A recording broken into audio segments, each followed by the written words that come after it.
Good evening, my dear friends. How are you? You might be feeling good today. आज हम discuss करने जा रहे हैं एक अहम पहलू के ऊपर जो रिलेटेड है हैप्पीनेस के साथ।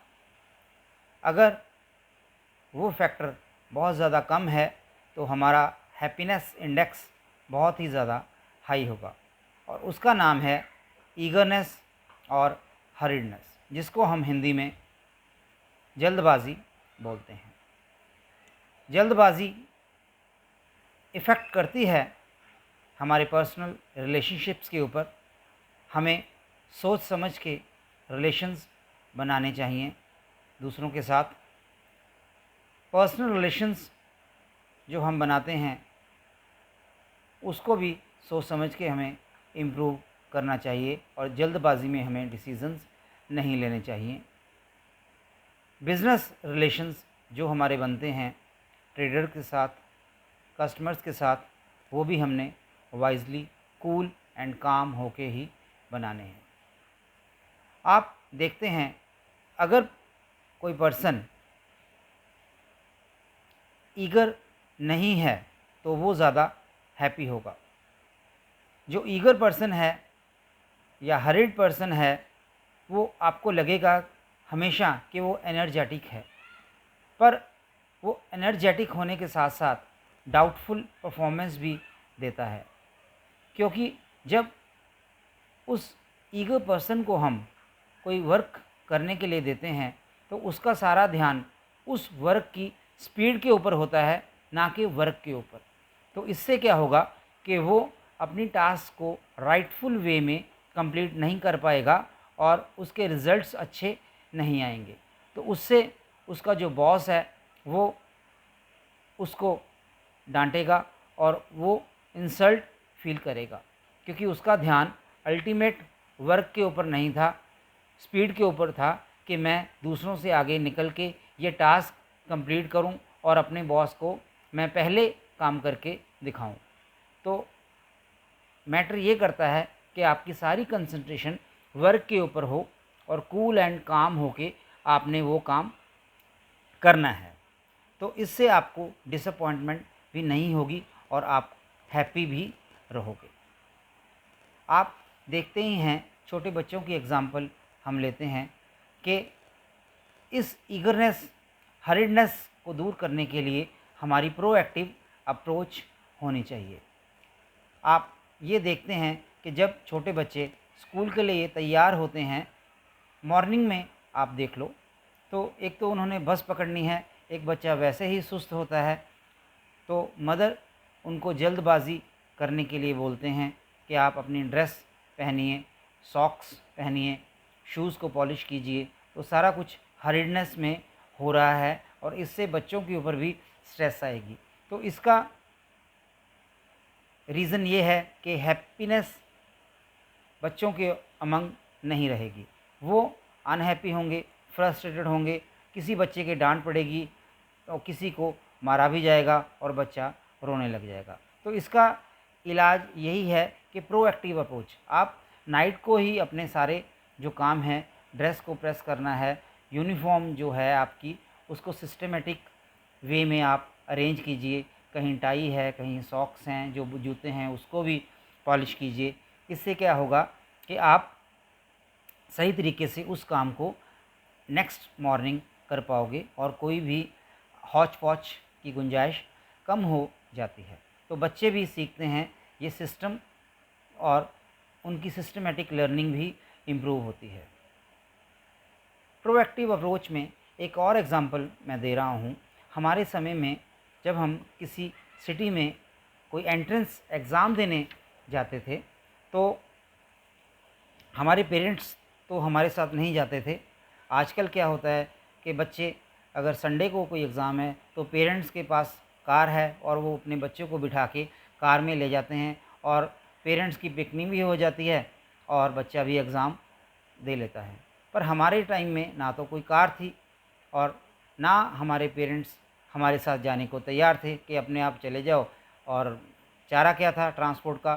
बस थी।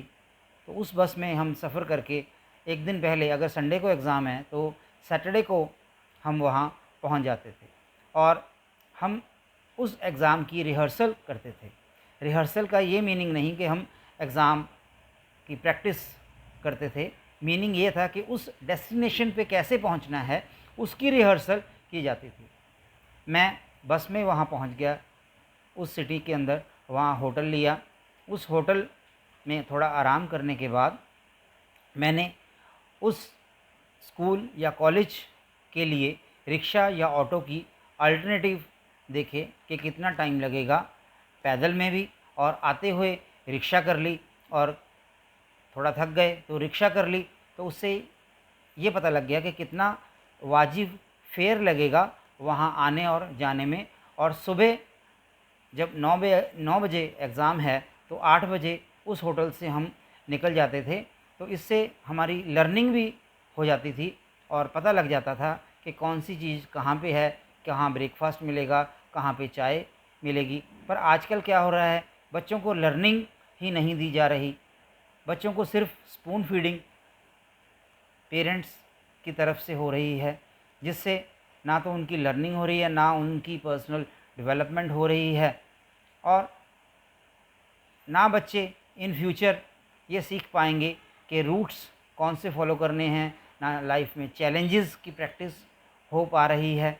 तो आगे आने वाले टाइम में उन बच्चों को बहुत ज़्यादा ही डिफ़िकल्टीज़ फेस करनी पड़ सकती हैं।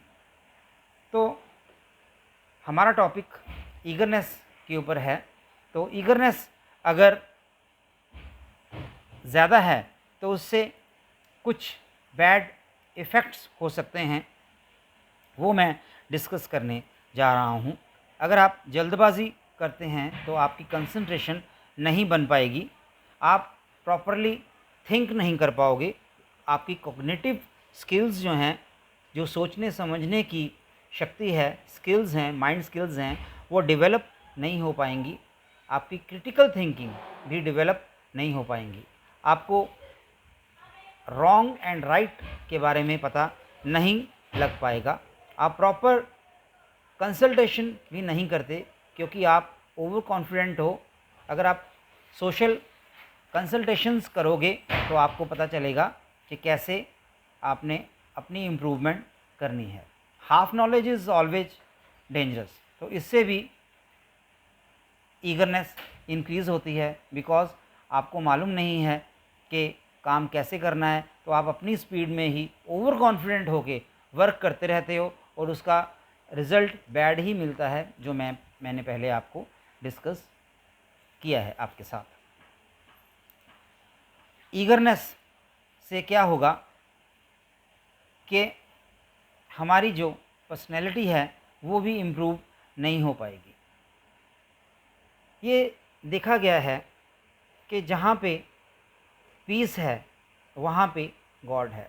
सारी जो चीज़ें होती हैं वो नेचुरल वे में ही होती हैं। कोई हरिडनेस, ईगरनेस अगर हम करते हैं तो उससे कोई फ़ायदा नहीं है, उसका नुकसान ही है। आपने देखा है कि हम सीड को मिट्टी के अंदर बोते हैं तो टाइम लगता है ट्रंक आने में और पत्ते आने में समय लगता है, फिर फ्लावर्स आते हैं, फिर फ्रूट्स आता है। तो हर चीज़ समय के अनुसार ही होती है।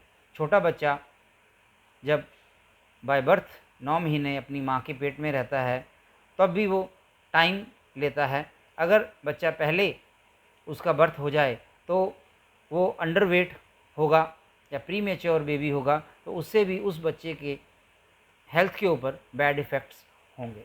तो हर चीज़ हमने समय के अनुसार ही करनी है और हमारी पर्सनैलिटी भी इससे इम्प्रूव होगी।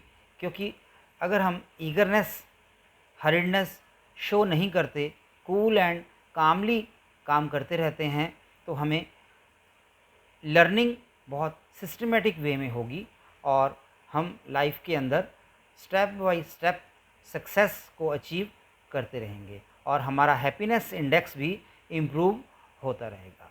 Thank you very much. आज के लिए इतना ही। नमस्कार।